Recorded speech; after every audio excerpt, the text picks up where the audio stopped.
Welcome everyone to the NDIS Forum, Legislative Changes. I acknowledge the traditional custodians of the land in which we gather today. For me, that is the Gadigal people of the Eora Nation, where First Nations people have long engaged in ceremonies of storytelling, music, dance and celebrations.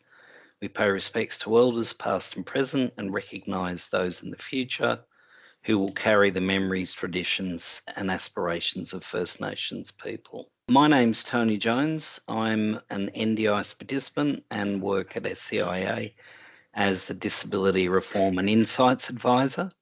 We've also got Gordana and Liala from the team here as well. So first up today, we've got the NDIS Forum, Legislative Changes, and we've got Harry Stansell, who's the Senior Engagement Officer at NDIA, who's going to give us the presentation, which goes for about 1 hour.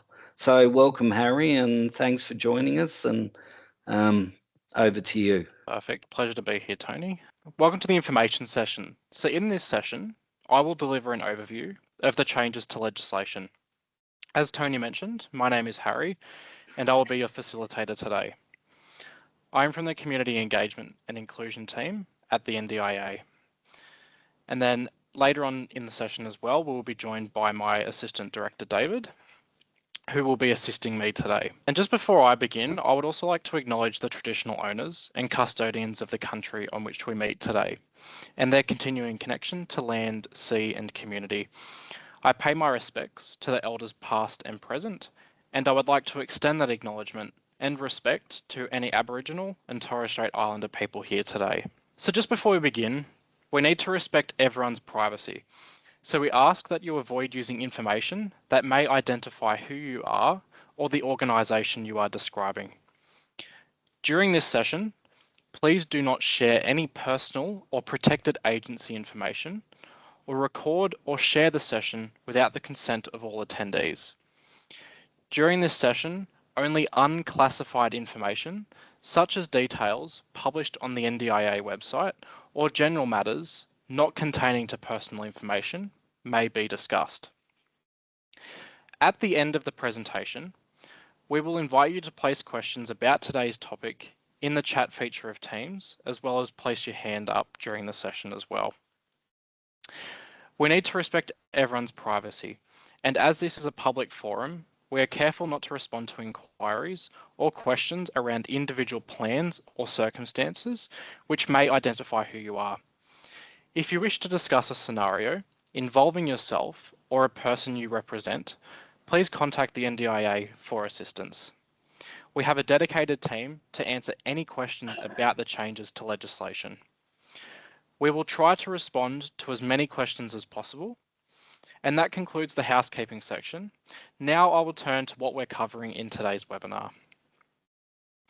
So the topics that I'll be discussing is the definition of NDIS supports and the support lists. I will run through replacement supports, budget amounts, funding components and funding periods, budget tracking and management, changes to plan management, impairment notices, and I will also run through support needs assessments. Before we start, let's all commit to creating a safe and inclusive webinar. Please focus on respectful communication, including in the chat, so everyone feels comfortable sharing and participating. So on the 22nd of August, 2024, the National Disability Insurance Scheme Amendment Bill 2024, Getting the NDIS Back on Track number 1, was passed by the Parliament. This bill is the government's first step to implement improvements identified as part of the NDIS review. The legislative amendments contained in the bill have two main objectives. So one is to clarify the intent of existing legislation, to improve the delivery of the NDIS and better align with its original intent. And number two, to create the scaffolding needed to progress key NDIS review recommendations in partnership with people with disability and the disability community, and deliver better outcomes for Australians with permanent and significant disability with a broader ecosystem of supports. So changes to NDIS legislation have come into effect on the 3rd of October 2024. The first changes have started. Other changes will start later. Most people won't experience much change until then. It's important to note that the purpose of the NDIS will not change. It will continue to provide participants with disability-related supports. So I will start with the definition of NDIS supports, also known as Section 10. One of the key changes of NDIS supports provides a definition of what an NDIS support into the NDIS Act. This means that participants can only spend their NDIS funding on things that are considered NDIS supports. The new definition of NDIS supports makes it clearer what NDIS funding can be spent on and what it can't be spent on. We will only fund NDIS supports for the impairments that meet the disability requirements, early intervention requirements, or both. This change affects all participants. We have published a list of what are and aren't NDIS supports on the NDIS website. So NDIS support lists. We have published lists that outline what you can and cannot buy with your NDIS funding. These lists show what is an NDIS support, items and services that are not an NDIS support, and they outline what is considered a replacement support. You can view the lists on the NDIS Our Guidelines website. It is important for participants to know that for something to be considered an NDIS support, it must fit within the description provided in the NDIS supports list. However, it does not have to be specifically listed there. An example is, say under the assistive technology description, we don't list every single item of assistive technology that the NDIA will fund. The purpose of the list is to clarify the types of supports that fall under the overarching description. NDIS supports are the services, items, and equipment that can be funded by the NDIS. We only fund supports that relate to your disability.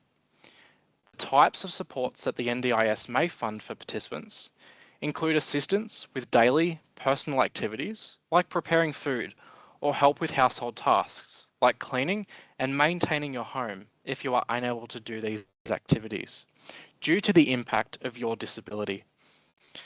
Supports may also include transport to enable participation in the community, social and daily life activities if you are unable to drive or access public transport due to your disability. Other examples include therapeutic supports, including behaviour support from allied health professionals. Supports also include home modification design and construction, and mobility equipment like wheelchairs, prosthetics, and vehicle modifications, and also supports to help prepare for, find, or keep employment if your disability means you cannot access mainstream employment services. You can find more examples of NDIS supports, and you can visit our website, What Does NDIS Fund? So types of NDIS supports we don't fund. Under the new law, there are things we can't fund or provide. There are 15 categories of goods and services that are not NDIS supports. We can't fund services, items, and equipment that are not NDIS supports. You can download a copy of the supports that are not NDIS supports available on the NDIS website. The NDIS cannot fund an item or support that is the responsibility of the state or local government or a community service. Examples of these may be GP services through Medicare or education support through the Education Department, or services like rubbish collection through your local council. We also cannot fund support if it is not related to the disability you met access for. We do not fund supports that are not evidence-based, as we need to ensure the supports funded under the scheme are safe, beneficial, and are based on the best available, current, valid, and evidence-based supports. We also do not fund supports that relate to day-to-day living costs, like groceries or fuel, rather than your support needs. And we do not fund supports that may cause harm to you or that may pose a risk to others. We also cannot fund sexual services and sex work, alcohol and drugs. Yes. Replacement supports. So in some individual circumstances, participants will be able to request to use their NDIS funding on a support that is not an NDIS support. This is called a replacement support. A replacement support isn't an extra or additional support. It replaces an existing NDIS support or supports funded in plans and needs to demonstrate that the replacement support will achieve better outcomes and offer greater value for money than the original support. Only some supports can be replaced. Replacement supports must be from the pre-approved replacement support list, which is available on the NDIS website. And this amendment responds to the community feedback and concerns about the supports that are listed in rules as not NDIS supports. This will ensure there is some flexibility for participants who have unique disability support needs, while maintaining the original intention of NDIS supports, which is to provide clear boundaries of supports that the NDIS can and cannot fund. There are a few criteria that must be met before we can approve this. The rules say which types of supports can be replaced. The substituted support must also replace one or more supports that are NDIS supports, be the same price or cheaper than the NDIS support it is replacing, and be likely to provide the same or better outcomes than the NDIS supports it is replacing. An example of this, the NDIS is not designed to fund items such as an iPad or Apple Watch. However, should a participant know that they are able to communicate with their loved ones or a worker by using an iPad rather than a specialist and more costly piece of equipment like a Pro Talker, then they can request the agency to fund this. The NDIA will then consider this request and may say, yes, we will fund it, that on this occasion, that's a really clear example of replacing a more expensive item with a more cost-effective solution. It's important to note that the list of replacement supports won't apply for every participant.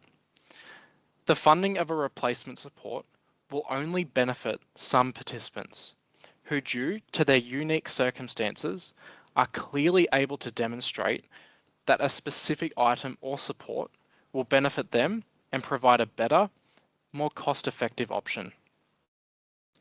It's also important to note that these changes are not intended to limit or restrict the supports that have always been capable of being funded by the NDIS. The original intention of the NDIS was to provide particular kinds of supports to people with disability. The legislation does not tighten the kinds of supports the NDIS will fund. Instead, the legislation clarifies the supports that have always been available under the NDIS. This definition includes all supports capable of being funded by the NDIS, but something will only be an NDIS support for a participant if they have a need for the support as a result of their disability. Replacement supports are available for day-to-day living and are for cases where there is clear evidence that the item relates specifically to the participant's disability, where the item increases independence and reduces the need for a support worker. Replacement supports are available for consumables such as standard commercially available household items, assistive technology such as smartwatches, tablets, applications for communication, we will consider these supports if they provide better outcomes and cost the same or less than an NDIS support. To apply for a replacement support, a participant or authorised representative can fill out an application form on the NDIS website or provide the same information to us in an email or over the phone with the National Contact Centre. When a participant applies for a replacement support, they will need to tell us information about the replacement support, like what it is and how much it costs, which NDIS support or supports in their plan they want to replace, and how they think it will work the same or better than supports they want to replace. The replacement support may mean a person needs less help from support workers or from specialised assistive technology for their disability. After a participant applies for a replacement cost, we look at whether the information they've given us meets the criteria for approving a replacement support. We don't need any additional assessments or reports to make our decision. If the application for a replacement support is not approved, a participant can't apply for the same replacement support again for 12 months, or until they have a new NDIS plan, whichever comes first. So if a participant's application is approved, we will call them and let them know that we have approved the application for a replacement support. Then we'll send a letter by post or email. The participant can buy their replacement support as soon as it's been approved. The participant can show their letter to the provider to let them know the support has been approved by us. The participant will need to use the NDIS funding in their plan for the NDIS support or supports to pay for the replacement support. So what happens if you buy a non-NDIS support? To give people time to adjust and learn what's in the NDIS supports list, there is a 12-month transition period for participants. And the transition period for providers is 30 days. And when the NDIS legislation was introduced, that 30 days has now passed. So for participants, the next 12 months, the NDIA won't raise a debt if you make a mistake and purchase a non-NDIS support. For the first or second mistakes that may happen, and if the support is worth less than $1,500, we will work with participants who make mistakes to make sure that they understand the NDIS supports list. But if someone continues to claim for things which are not NDIS supports, despite us providing them with information and advice, we may take further action. Firmer actions can include moving a plan to being agency managed, or it may be raising a debt. We will always consider the individual circumstances, with education and support being the first consideration, particularly during the transition period. The new laws also give the NDIA additional powers to waive debts in appropriate circumstances. This isn't about trying to catch people out. We know participants want to do the right thing. So if you accidentally spend your NDIS funding on something that is not an NDIS support, you can call us on 1800 800 110 or email inquiries@ndis.gov.au. We will then work with you to help you to understand the new rules and access supports. If you're unsure about the changes, there are a few things you can do. You can read the NDIS supports list if you are still unsure, speak to your local area coordinator, early childhood partner, or support coordinator if you have one. If you're still unsure, you can call the NDIA. We have a dedicated team in our call centre to respond to these inquiries. We know it will take time for people to learn about and understand these new lists. I will now cover some updated information about short-term accommodation. This is included in the NDIS supports list and has had quite a few questions raised in relation to this. So short-term accommodation, also known as STA, is designed to help people who are providing informal supports to continue their caring role. It's one option that provides participants and their informal supports some time apart.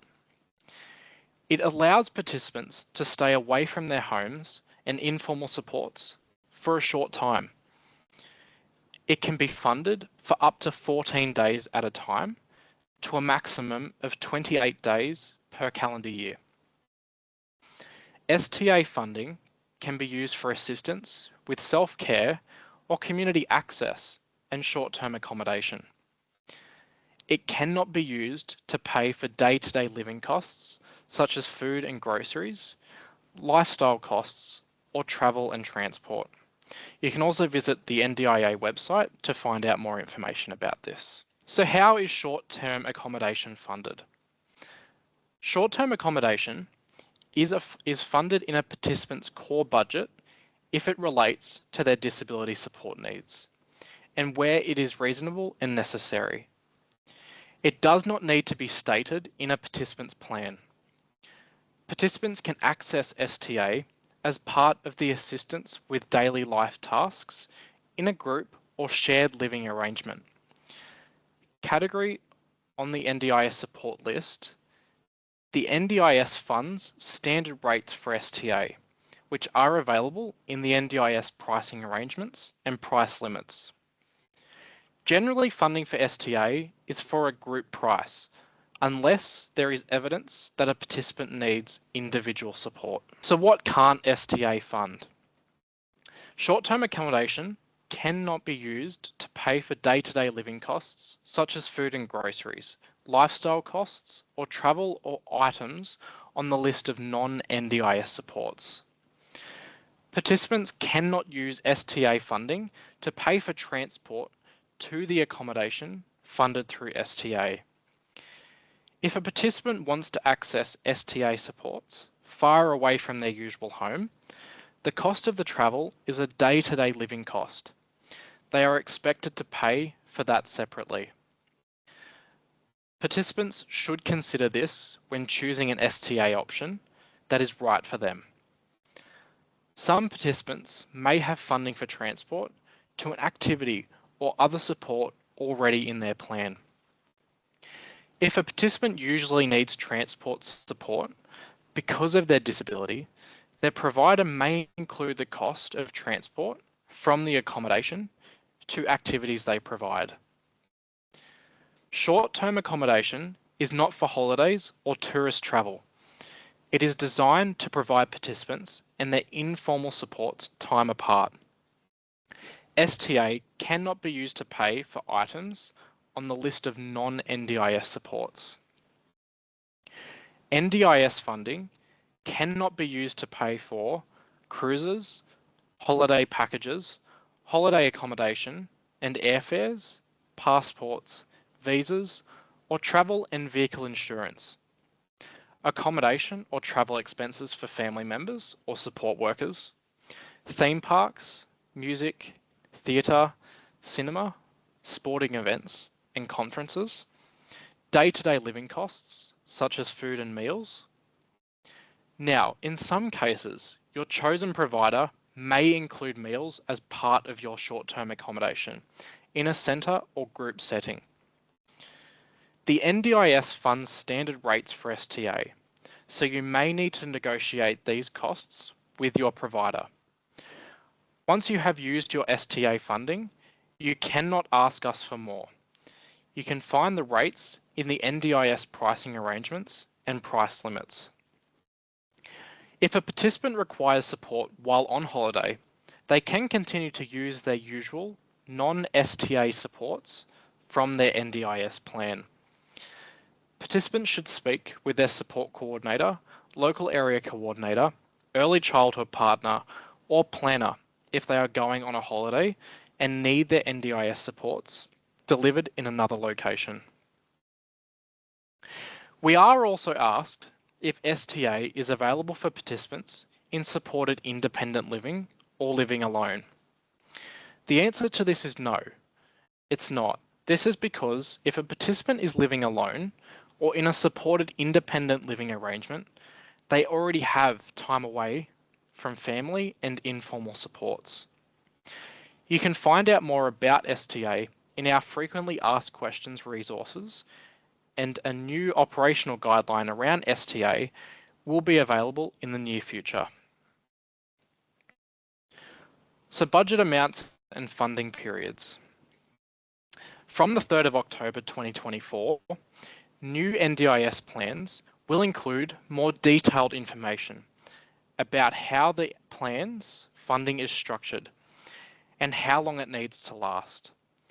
Before these changes came into place, an NDIS plan included the total amount of funding available, supports grouped into categories around core, capacity building, and capital budgets, along with the total funding for each category, and funding periods that match the length of the plan.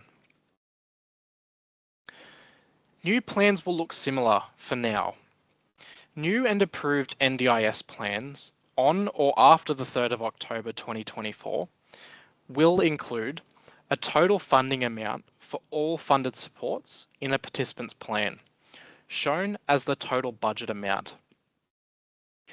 Plans will also include funding details for supports or amounts during specific time periods. These are called funding periods. For example, 12 months.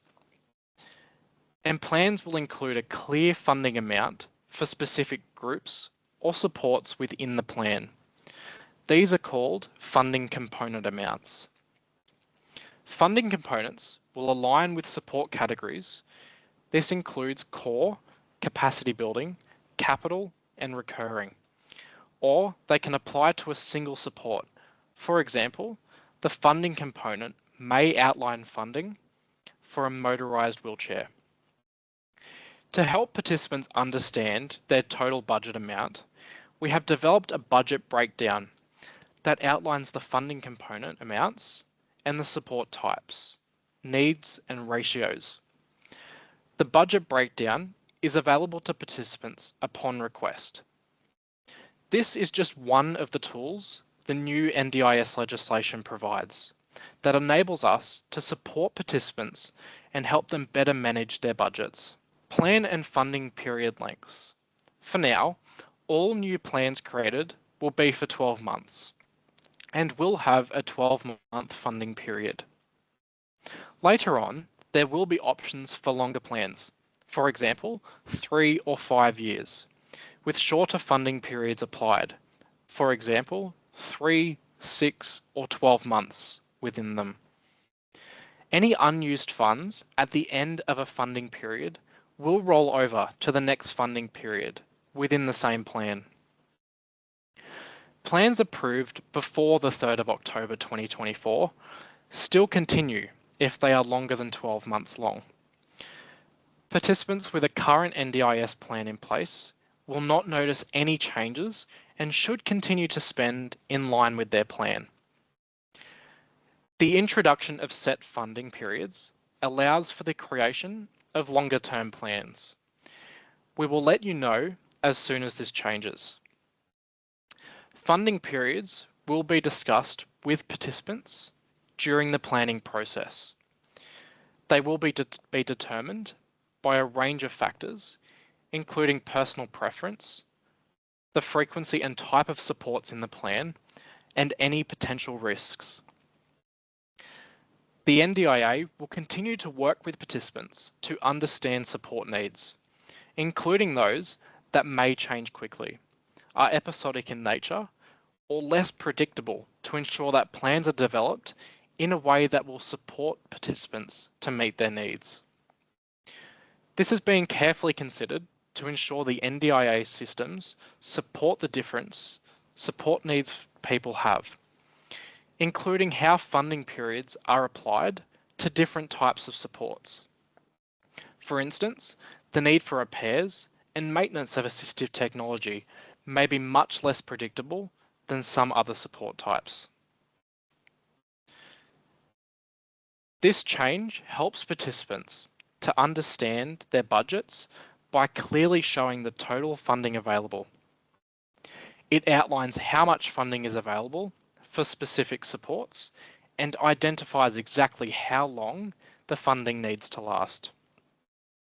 Participants cannot spend more funding than what's available in their plan. There are some exceptions. A payment exceeding the amount in the plan may be made in 4 specific circumstances. 1, if the payment is needed because the participant has experienced fraud or financial exploitation. 2, if the payment is necessary to prevent or lessen an imminent threat to someone's life, health, or safety. Number 3, an exception can be made if the participant cannot request a variation or reassessment of their plan because of their impairments or lack of decision-making support. And finally, exceptions can be made in pending change requests if the participant has requested crisis or emergency funding and if the CEO hasn't made a decision on the request within 21 days. You can visit the NDIS website to see an example of a new look plan. This example plan includes information about your My NDIS contact, and it outlines the plan start and the plan reassessment dates. This will help you to understand how long your funding will need to last.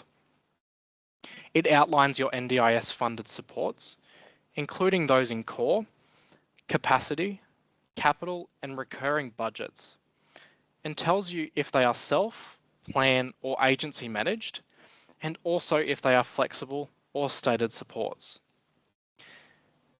It also shows information about you including the goals that you told us that you want to achieve. And it has the supports you currently have in place, which includes community supports, informal supports, and any mainstream support that you are accessing or eligible to access. It also has information on what to do if something changes in your situation or circumstances. So we'll now look at managing budgets. Funding should last for the full length of a participant's NDIS plan. No matter how a participant chooses to manage their funding, whether it's plan managed, self-managed, or agency managed, they are responsible for making sure their budgets are on track. To help them keep track of their funding, participants can see their budget in the My NDIS portal or My NDIS app. Participants can also use tools and resources available on our website, like our budget calculator and support organizer, to help them plan for using their funding. These tools and more information can be found on our website under our Plan Implementation Directory. The Plan Implementation Directory was designed with the help of NDIS participants and includes links, tip sheets, easy read guides, and animations. This information can help participants understand, use, and manage their plan. I will now look at an example of one of the tools available, the budget calculator. This calculator helps participants to understand how much support they have available in their plan. It assists them to work out how much support they can buy for the duration of their NDIS plan and stay within their budget. In this example, Sammy, who is 25 and has multiple sclerosis, wants to know how much funding could be available each fortnight to attend physiotherapy. They have $12,000 in their plan for capacity building therapy supports for a year. They decide they want to use half of it for physiotherapy, being $6,000. They have already spent $1,000 of this budget on first assessments and a couple of appointments, so they have $5,000 remaining for the year. Their plan started on the 4th of October 2024, and their plan review date is the 4th of October 2025. Semi puts these details into the budget calculator. The calculator then tells them that they have approximately $192 available per fortnight for physiotherapy for their plan. This helps SEMI plan their budget to last for the whole year. The calculator can provide either an estimate of the money available based on a selected time frame, such as $200 per month, or it can predict the number of hours of support that will be available, such as 10 hours per week. If you know the hourly rate of your support workers, it is a very handy tool. The support organizer is another tool available on our website. It might be helpful if you have more than one support. For example, 2 support workers on different pay rates for weekdays and weekends. It is a ready-made spreadsheet to enter information. It helps participants stay within the amount of NDIS funding they have. The support organizer is available on the NDIS website with the budget calculator. The My NDIS participant portal is an accessible and user-friendly way for participants to view and keep track of their budget, even if they have a plan or agency managed budget. See their plan information and personal details, make and manage claims, that is for self-managing participants, see all claims against their budget, and you can also see messages and correspondence from the NDIA. Participants can access the My NDIS participant portal through MyGov. I will now cover some information about the changes to plan management. There are new plan management rules being developed. Plan management rules say who can manage an NDIS plan. These rules are being developed in consultation and co-design with the disability community. The new rules will be based on current NDIA policy and practice. The new rules outline what the NDIA can and cannot take into consideration when deciding who can manage a plan. These new rules make sure that everyone in the NDIS gets the right support to help manage their plan, spends their funding on the supports in their NDIS plan, and does not run out of funding. The new rules are based on current policy and practice, which includes consultation with self-managers about the current self-management policy. The rules will help make sure decision-making across plan management types, including nominees, registered plan management providers, child representatives, and participants, is fair. Participants will have the same review rights for plan management decisions as they do now. Plan management types is part of the NDIA's decision to approve the statement of participant supports, which is a reviewable decision. I will now cover what the NDIA must consider. When the NDIA is deciding whether a person is likely to spend their NDIS funds in line with the participant's plan, they must take into account how well a person looked after an NDIS plan. For example, if a participant spent most of their previous plan on supports that are not considered NDIS supports, this may mean a participant is unlikely to spend their funding in line with Section 46 if they were to self-manage supports in their current plan. Also, we consider if a person has told the NDIA all the information the NDIA has asked for, including if they didn't provide information, did they attempt to provide the information, or give a reason for not providing the information. We consider a person's history of managing the funding of a plan, including whether they have spent NDIS funds on things they shouldn't have, and consider whether the person has been involved in fraud or used funding or assets inappropriately. For example, the NDIA might consider whether a participant is pressured or threatened to spend NDIS funding in a certain way.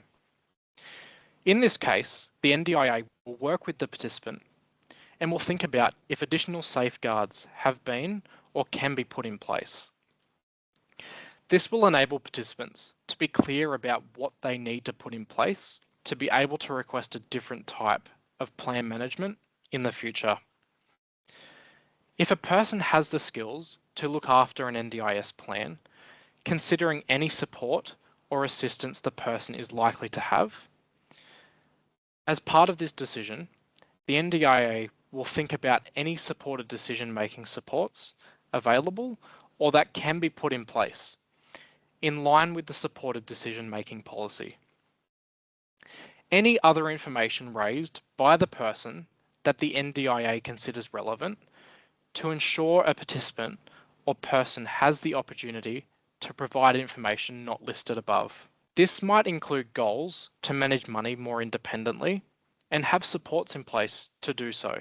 So next I will cover what the NDIA must not take into consideration. When deciding whether a person is likely to spend NDIS funds in line with a participant's plan, the NDIA must not take into account the type of disability a person has. For example, a participant with an intellectual disability may still be able to manage their funding and spend in line with their plan. Many participants with intellectual disability do so.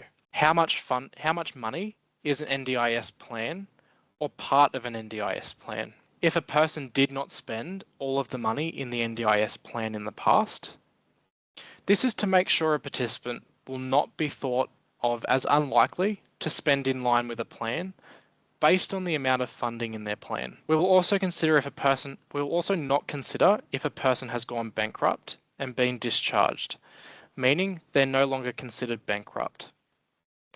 This makes sure participants and nominees who have been bankrupt before but are not anymore will not be treated unfairly. So I will now run through impairment notices. From the 1st of January 2025, all new participants will receive an impairment notice when they access the NDIS.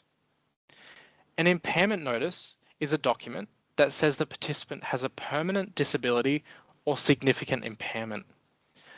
Participants may have multiple impairments that meet the disability requirements or early intervention requirements. This change means participants will have a clear understanding of the impairments they meet access for and recognises people with disability who have the same diagnosis, may have different impairments and support needs. If a participant disagrees with a decision about their impairment or impairments, they can ask for an independent review. Participants can seek a variation to add or remove impairments at any time after meeting access. Here are the 6 impairment categories. Participants will be told which impairment category or categories they meet access for. These include intellectual. This includes impairments related to intellectual functioning that impact daily living costs. Cognitive. These are impairments that affect thinking processes, memory, and learning capabilities. Sensory. This includes impairments related to vision, such as blindness, or hearing, such as deafness. Neurological. Impairments are those that result from conditions affecting the nervous system, such as epilepsy or multiple sclerosis. Physical. This category covers physical impairments that limit mobility or the ability to perform daily activities. And psychosocial are impairments related to mental health conditions that affect social functioning and daily living. We will tell participants which category or categories they meet access for in their impairment notice. This change means participants will have a clear understanding of the impairments they meet access for. Over time, we will work with all existing participants to make sure that they have an impairment notice. This approach aligns with the disability and early intervention requirements for access, ensuring supports are tailored to the participant's needs. Participants may have multiple impairments that meet the disability requirements or early intervention requirements. Impairment notices will ensure that the NDIA provides a planning experience and plan funding outcomes, which are tailored to each participant's circumstances and disability. Participants can seek a variation to add or remove impairments at any time after meeting access. If a participant disagrees with a decision about their impairment or impairments, they can ask for an independent review. So what is a support needs assessment? A support needs assessment is a new process being introduced that will evaluate a participant's disability-related support needs and will be a more person-centered, strength-based approach.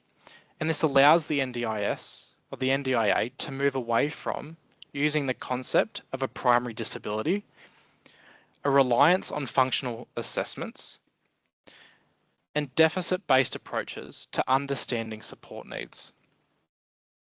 A support needs assessment will inform a participant's flexible budget and stated supports. The assessment process will be co-designed with the disability community to ensure it meets participants' needs.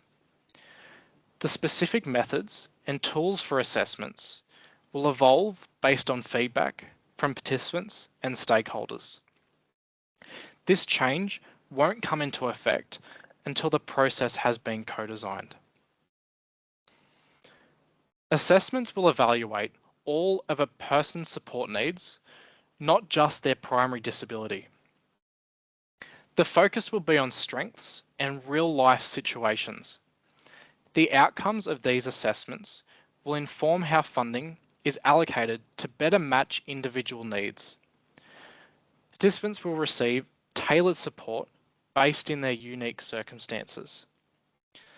The new assessment process will be co-designed with the disability community to ensure it meets participants' needs. The specific methods and tools for assessments will evolve based on feedback from participants and stakeholders, and this change won't come into effect until the process has been co-designed. So, more information. To help you to understand the new rules, you can read our summary of legislation changes, frequently asked questions, and NDIS supports list. There are also resources available via the NDIS website homepage. You can subscribe to the NDIS newsletter or visit the Department of Social Services website. Alternatively, if you still have questions, you can speak to your local area coordinator, early childhood partner, or support coordinator. If you are still unsure, you can call us on 1800 800 110. As mentioned, we do have a dedicated team to respond to the questions on legislation. We know there will be lots of questions about the legislation changes. We will continue to work and share more information over the coming months to explain what specific changes mean for you. Explain when the changes will impact you. Explain what you need to do to get ready for the changes, and support you if you need help with the changes. There are also opportunities to play a role in developing the detail and in implementing the changes. Rules and legislative instruments that support the bill will be developed with the disability community throughout 2025. To take part, you can join our Participant First initiative, which is open to participants, their families and carers, and other people interested in the NDIS. You will receive regular updates and invitations to provide feedback, complete surveys, join focus groups, or take part in interviews. You don't have to take up any of these invitations if you don't want to.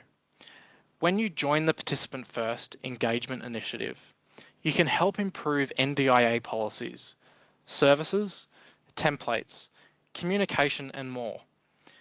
You must be 18 years or older to be part of the initiative, and child representatives are welcome to join.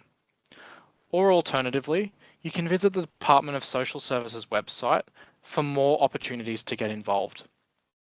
These engagements include discussion papers, face-to-face workshops and roundtables, as well as online engagement opportunities. And to be kept up to date on future engagement opportunities, you can subscribe to updates on the DSS NDIS Reforms website.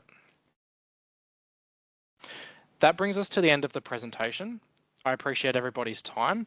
I will now invite my Assistant Director, David, if you are on the line, and we'll get some questions answered for you. The current list of what Harry's gone through, what are supports and not NDIS supports, is an interim measure, which to try and build on that, it's a process to enable further co-design and further feedback around how they will work going forward. So Department of Social Services, so DSS, will continue and need to still run consultations and evaluation of how that current interim list is working or not working for people. So it's quite important. So referring to the things around being able to do activities that, the not support list kind of outlines of what our frequently asked questions, and I'll get Harry to share the frequently asked questions link, because that's where there are currently further advice, and there has been guidance around that release from our policy teams to support the explaining of why, it's the recreation activities themselves that aren't covered by an NDIS supports budget, that it's the support worker that assists the person to attend those activities that is covered. And in the frequently asked questions, it's explained around using therapy animals or therapy assistant animals, but that does expand to other types of social participation activities that aren't involving animals as well. So those other types of recreation activities. So it's just important to sort of recognise that there's been a bit more clarity around, and I think that's what we're sort of trying to get to, is to try and just unpack and clarify what NDIS funding support budgets are for, and that is for those disability supports to support a person to engage in those activities, and not essentially paying for the activity itself. So that's where that frequently asked question sort of helps to unpack that more. And then, so getting a bit more to the point about the there was a question around manicures, and it's listed as one of the not supports on the not support list. But the important thing there, I think, is what is the purpose of needing that support? And it's important to have that as a daily activity, in the sense of not being able to do that. So that's where it is a support, in the sense of being able to have a support worker who can assist with nail care and hand care and that type of thing. So the manicure, in the sense, is that sort of going above and beyond of what that support need is, in the sense of having those sort of personal care supports undertaken, which are included as a daily activity, in the core budget as well. So it's kind of trying to balance the two, as to the support that someone needs, as opposed to it being additional type support. And I think, having been with the NDIS for a number of years, the comparison that we used to use many years ago is around, if a wheelchair has additional modifications to it, which are customizing it, it's those additional things that aren't covered. If someone chooses to have those additional customizations that are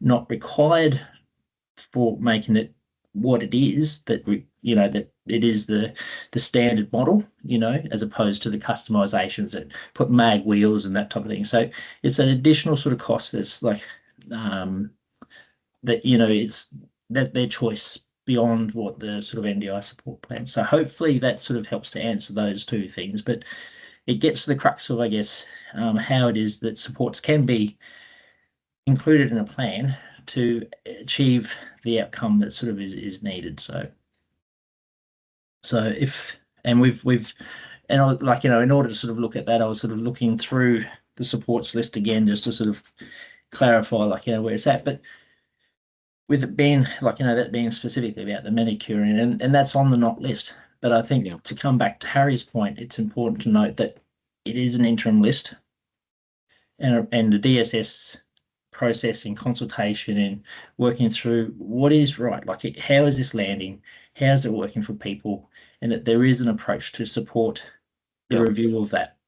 And recently there has been a release of an evaluation of the Section 10 lists, So there's something there that can be looked at as well. That's the first report that's sort of come out as well. That's that ESS have already done in that process. So that work is underway, and sort of we'll be following that and sort of understanding how it is that we need to work with that. And then when the rule is eventually sort of decided upon with the states and governments and different territory governments, that's a further step that will sort of need to come, and a bridge that we cross when we sort of get there. Yep. Okay. Thanks for that, David. I appreciate that. Often things aren't black and white when it comes to what's in and what's out, and often it can relate specifically to the individual and what their plan is, and so on and so forth. But look, just before we open up to questions, there was one other query that we had, and this does relate to our advocacy work, and that is what happens with this new planning framework, and when someone, for whatever reason, is in an emergency or crisis or things that have happened outside of their own control, and they do need a top up of funding because their needs might have changed or whatever the case is. There are some provisions in this that do look at that. So what can a participant do when they find themselves in that circumstance, and what's the best way to get that issue escalated? It's certainly working with what support's already in the plan, in the sense of a support coordinator or LAC, who the main key contact is, in raising that there's a need for a change due to a change of situation, that and what information is needing to be brought together for that, noting the changes in the budget use, and then reaching it with their support, or if directly reaching out to the NCC, so the National Contact Centre, via phone or inquiries, or using the web chat to relay the situation currently in, and how it is that the plan's not meeting the current needs, in order for it to be picked up and triaged appropriately. So I think, it's, as you say, it's case by case, for building plans, but it also comes down to the situation that someone is in. Now, to give you an example, like I'm currently based in Brisbane, and been, affected by the cyclone. The agency's response, being an emergency, urgent crisis situation, has stood up the National Contact Centre to have people working over the weekend that we just had, in order to ensure that if there's a situation that someone needs support immediately, that there's the contact centre there can action things over the course of the weekend. So it's in that kind of thread of thinking about emergency and crisis, that the response of the agency is there when needing to sort of respond to those situations, and then business as usual type things with regards to AT, like assistive technology, out of hours type crises where there's a urgent repair needed. It's about contacting the provider to enable, who is a registered provider, who would be aware of those times of when they need to be able to provide that urgent repair or replacement, in order to support a person, to ensure that they've got the support that they need until the next opening day, so they can contact the NCC to get those approvals to do that work. So those things are in place as well. That sort of got developed as a result of some of the natural disasters and crises that we've seen over the years. So it's probably really that comes down to providers who are working in the space and aware of those situations and know how to handle those responses, that and if not, how it is that providing them the information as well that's on our website around providing those urgent AT replacements or repairs as well. Okay, thanks for that, David. Okay, we'll just go to Jason now. He's got his hand up. Oh, yeah. Good. Thanks, Jason. That's good. I'm just wondering with the NDIS, about doing, like, for me, I have a disability and stuff like that. Like, we can do like holidays and stuff, like to Port, like go from Sydney or anywhere around Australia. If they can use that as well, or You mean to cover your support needs and whilst Yeah. you're travelling and all that sort of thing? yeah. Yeah, Jason, that's certainly, again, every plan needs to be built for the individual's needs. And so the supports need to essentially follow you, but also need to be built into the plan, knowing what that next year might look like. So to enable you to be able to do the activities that you need to do, it's important to have those conversations at the planning meetings about, what's expected, like how it is that the supports can essentially follow you as well. So that's really ultimately that's making sure that the planner is aware of what your actions are planning to be over the course of the year or 2 years. Yeah, because I do holidays every year, and then when I read the all new changes, and I thought, how come they don't go to holiday like any places get out there for my parents, so I can go to holidays and because I would do it every year. So As someone that's taken a few holidays, Jason, I know where you're coming from, and I can honestly say that if you're using regular supports on a daily basis and you need them elsewhere, that would definitely be covered. Okay. Yeah. Lana, thank you. Gordana? I was just wondering if you can prove that it's actually cheaper to go to someone like that, other than having to pay the minimum of 2 hours for a support worker to come in and do that type of thing. Could that be an argument that you could use as a replacement argument? Yeah, so it's not, that wouldn't come under the replacement supports type scenario, because there's like the finite list of things that one would be requesting for a replacement support. But with regards to so once STA, in this case, if STA is included in a plan, how that is then budgeted for, in the sense of how it is that you use providers to provide those supports, is definitely up to a negotiation between the participant and the provider to work towards providing the supports that are required.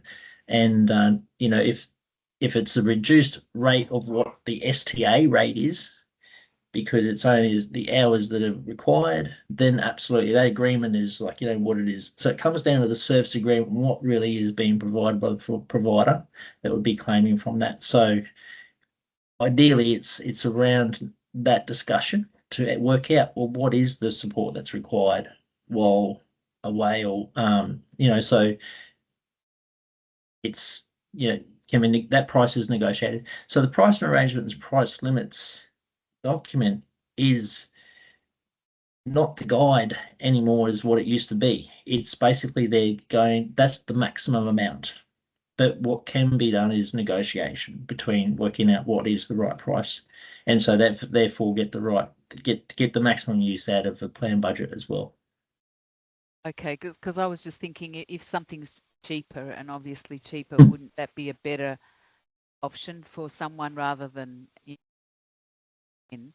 Absolutely. Yep. Carl's got a hand up. Is next. Hi, Hello. Carl. Thank you for the info. My question is about STA and the changes that have come into effect.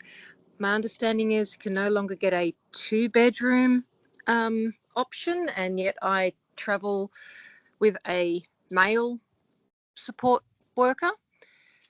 Is there a way that I can have them with me and I pay the second bedroom, or what's the go with that, please? Yeah, so the STA is, from the way it's been a little while since I've sort of looked at it, but the way that it's funded is usually the ratio of support. And so it's the support that's not necessarily like SDA sort of looks at potentially how many are living in the accommodation, or still might be looking at how many are living in the accommodation. But when the STA is sort of factored in, it's looking at the ratio of support of whether the support is being shared across a number of other participants as well, but not necessarily the number of rooms that have been able to be purchased or sort of booked for in an accommodation. So if the STA rate on the NDIS website states something like $600, it looks like a day, to cover accommodation and your support worker. That's right. So, yep. So it'll be the activities, the support worker, and in STA covers the accommodation as well as the food as well. So all those sort of things that would be required while attending away from where your usual place of living is, it covers all those expenses to enable it. Yep, but it doesn't cover activities and food any longer. It is purely accommodation and your support worker if you're on respite away from your informal supports. While away, so on the STA, while on the respite or time away from the usual place of residence, it covers the activities. The budget that is budgeted for, and this is where that negotiation come into, where Gordana is sort of talking about, is that if it's not included in the full inclusive package of what the STA should be, because I'm pretty sure that the price limits document does talk to all the things that should be included in it, which is only accommodation, and is no longer, unless you are at a respite that includes meals and activities, that's not included. So if I'm going for respite away from my family with a support worker, it states I can only claim a 1-bedroom. All right. Well, I haven't seen that updated version, so I'll need to take that on notice. So if it has been updated, then you're updating me.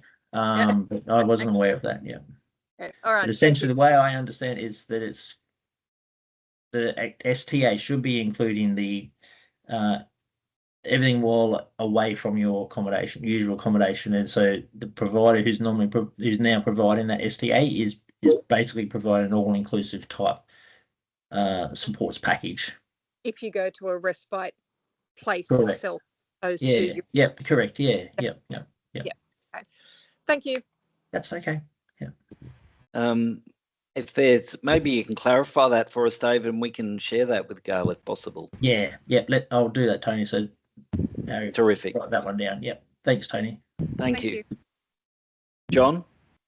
Yes, just reflecting on the new plans that are 12 months and the term funding periods. Yeah. The 12-month budget that you have, is that split up into, say, monthly budgets that you're allocated, or is it a total for the 12-month plan? Yeah, so while we've just moved across to this, the system is still working to be developed to enable the shorter periods within the 12 months. So within the current legislation, the longest time that a period can be is 12 months. So essentially, the plans being developed now can't be any longer than 12 months, but essentially are the same length of all periods as well. So future state, once the system can do shorter periods within the same plan length, that's when we'll be able to go not only just 12-month plans, but 2-year plans or 3-year plans or 5-year plans. And then the periods would then be 12 months within those full-length plans. So how the funding is then released into the plan is based on those funding periods. So each 12 months, the amount, and this is the technicalities around having different support budgets or the components that are within the plan. Each component can be set up in discussion with each participant when going through the planning discussion, how long the periods are for each of those different components. So, and that's because different types of funding may require different types of funding periods being released. So, for example, where there's high cost type equipment that might be needed, it needs to be not released over the 5 years, but released in the first year in order for the purchasing of that. Whereas other things, in order to help with the budgeting of things over the 5 years of the full plan length, the periods can be 12 months to help with that budgeting component to it, to assist people with not spending it before the second year or third year. So that's how the funding periods will sort of work once we get to that stage of plans being built longer than 12 months. And then your point about being shorter than 12 months, the periods can also be to help again with budgeting, to ensure that plans budgets are spent across the full length of the plan length. That they could be, the periods could be 6 months. So 2 periods per 12 months. And then therefore over 3 years, there would be the 6 periods within that. So I hope that helps to explain, but we haven't yet had any plans built like that yet. So it's hard to sort of see one in action, but that's why at the moment we've got the example that's on our improvement website that sort of currently outlines what the plan currently looks like with components, the periods, and the plan length. But when we get some examples of when we do get to that point where the periods are shorter than the plan length, we'll probably be able to update that example of the plan. So yes, what I was sort of tending to ask, like a 12-month plan, these new 12-month plan, they wouldn't be set up into 1-month funding periods where everything is exactly the same for 12 months, because reflecting on people's questions here concerning taking their support workers with them on holidays, or your example of the cyclone which has just gone past, obviously you're going to have greater needs at some periods of the year. Yep. And that's really important with that planning conversation, looking at the budget breakdown of which parts of the budget might need to be, what I would say, full front end loaded, like available earlier on in the plan. So, and then that allows for those funding periods to be used in that way to ensure that it's not held back until later on in the plan length, like later in the plan. So, so all those sort of, each plan component or budget component is potentially, going to need a different sort of view to sort of look at, is there something that's recurring and not going to change, or is there likelihood of it needing to be sooner rather than later, or is it later in the plan? So I was sort of particularly talking about the present core budgets of personal care and house and yard maintenance. Obviously at the moment I'm in the cyclone area as well, right and so on. Yeah. And so, for these times where there's a natural disaster, we've been given and been assured with advice that if there is increased support needs during this time, that obviously what it's going to do is reduce your plan budget sooner than what the plan end date is. So at the time of needing to have a plan reassessment, it'll be noted that it was, there was the increased support need. So that review at the time will ensure that priority is to have the supports in place as you need them. And then when we come time to review them, it'll be acknowledged, and sort of done through that review process when, which will be sooner rather than than the current plan end date, what the scheduled end date would be. Okay, thank you very much. Thank you for your information. You're welcome. Thanks, John. Thanks, David. Chris. Thanks, Tony. Thanks, Harry, for that presentation. That was awesome. David, I just got two questions I would like to ask or run past you.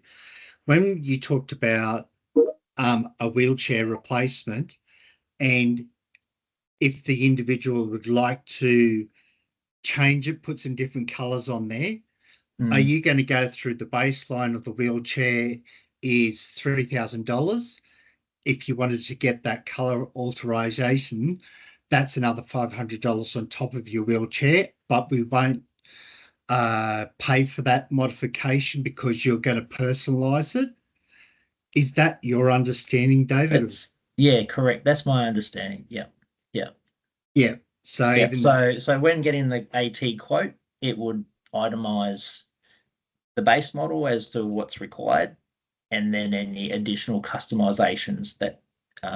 But essentially, in when it comes to those sort of mid-cost AT approvals now, there's basically a budget that's given to a participant to be able to then talk to a provider about, this is the budget I've got, this is the OT's assessments and recommendations on what are required, and then that budget kind of like is based on a costing that's nationalised. Like, we understand what that kind of model and that type of wheelchair is. So it's, within the remit of what we would expect it to cost. So, and then the beauty of that then allows participants the power and the choice and control around negotiating with the provider. And if there's any funds that are left over from that amount that's been funded, enables for other pieces of AT that may be required, to be able to be purchased as well. So that's been the whole, mindset behind when we shifted towards the low, mid, and high cost brackets to assist participants with not having to get quotes and waiting for approvals, and it being included in the plan from the day that it's sort of approved. So Yep. And just my second question is in regards to a participant purchasing or getting authorization to get a robot vacuum cleaner in the house, but to do the cost benefit analysis, that instead of having in-care support, we're going to drop an hour out of your plan to fund that purchase for the robot vacuum cleaner. Will that then alternate and affect their future plans now that they've got this one-off thing? That is a good question, Chris, because that is one of the replacement supports examples that comes up. So it's on the AT sort of spectrum. So it's probably, the thing is, like, there's so many things to think about in that, because AT comes down to how long a lifespan of a RoboVac is. So I can't crystal ball. It would depend on how long the plan is and what's going to happen in the next 4 years, 3 years, 2 years, as well. So I probably can't really answer that, because it's probably down to an individual conversation about what the needs might be for a person in future years. Yeah. Yes, sir. Thanks, David. Yeah. Thanks, Tony. Fabulous. Look, we've got one last question. We're almost at time. Just from you again, John. At present, I'm on the old 2-year plan. I'm looking at maybe purchasing a car, and I'll be needing car modifications on that. Would I need a reassessment and then go back onto a new 12-month plan, or would it be just assessed and I'd continue on with my 2-year plan? Yeah, any current plan that's a CRM or old plan built on the old system, once adding a budget like that, that's going to be doing a reassessment. So any reassessments that I'm taking will land your new plan into the PACE plan system. Right. So that's essentially, the process as we're currently managing transitioning across to the new PACE plans. And I think there was quarterly report sort of releases how many people are currently on PACE plans and that sort of thing. And so I think we're sitting at around, last time I saw it might have been around December or something like that, and there was 140,000 participants on a PACE plan. So as reassessments occur, they currently coming across from CRM to PACE plans. Right. But that's the sort of situation where if it's not rolled over, so where people are staying on a CRM plan is, think all things are running smoothly, don't need a change, and the plan simply gets rolled over, so like what we call a plan extension. Essentially what happens in that case is that it's the current plan, it's still the same plan, it's just got a new plan end date.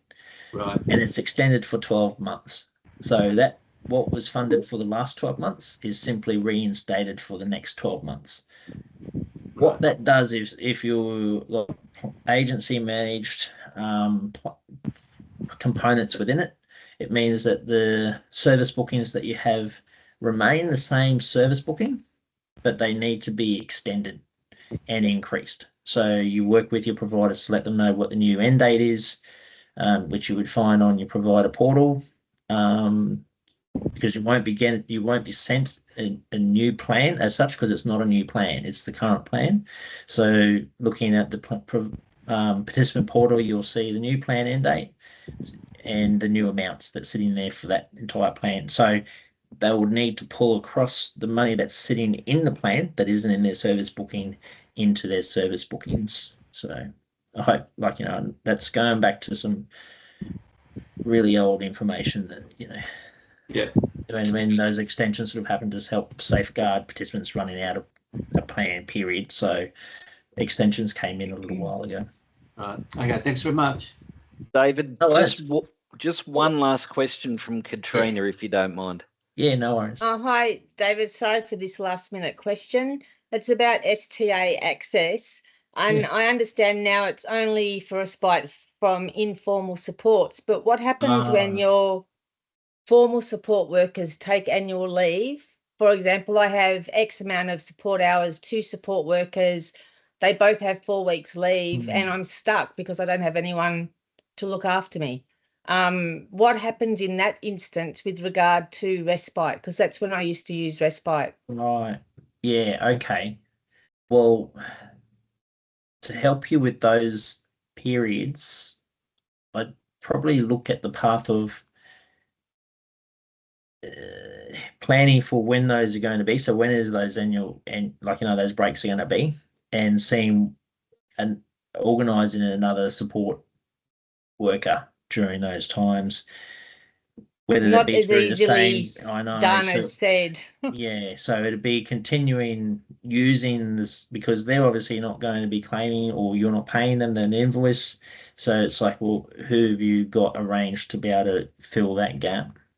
So whether that be through one When of you've got complicated requirements, it's not that easy. So it's really putting people in an unsafe situation. So so really, so it comes down to having other funds in your plan to help support training of those new support workers at those times. So if you've got capacity building funding there for those therapy supports, that they're going to need to be engaged to be able to provide that training when needed. So the new person is obviously identified as having the right skills and qualification, but also the right information about the supports that you specifically need. So the lead up to that is going to need a bit more planning, and handover almost. So there's almost like a bit of a shadow shifting there, and that's where the funding in your plan needs to be sort of talked through and allowed for those sort of additional times of where there's that cross training or support. Because if your support providers are limited to the fact where it's not going to be able to provide you the 52 weeks a year support, that needs to be solved.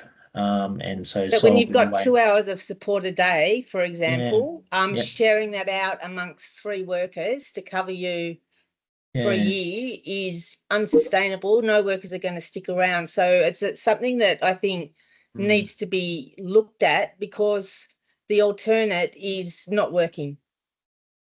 Okay. But like I know that I recognise the time. So Tony, if you do want to raise something, Katrina, like I think some of the things to it that I'm sort of thinking about is it needs to be sort of discussed with your my NDIS contact. So not knowing who that is, but whether it's an LAC or support coordinator or Katrina, flick us an email if you like, and we'll just work with you and see what we can help you with, in whether it's advocacy or so on and so forth. But that's fine. Thank you. Definitely. Hopefully something can be worked out there to help increase that support there for you, Katrina. Look, I recognise there's a lot of complexity in people's plans, but just want to say a big thanks, David and Harry, for taking the time to do the presentation and answer all those questions. It's greatly appreciated. Just as a very last thing, we've got on the screen that we've got 2 workshops coming up. So please consider registering for those, and we'll try to go into more detail on all of the things that was just discussed today, and there are a lot of changes, so we're hoping that you'll want to participate in those workshops and we can talk through those changes. But okay, so that's it for today, and thanks everyone for participating, and much appreciated.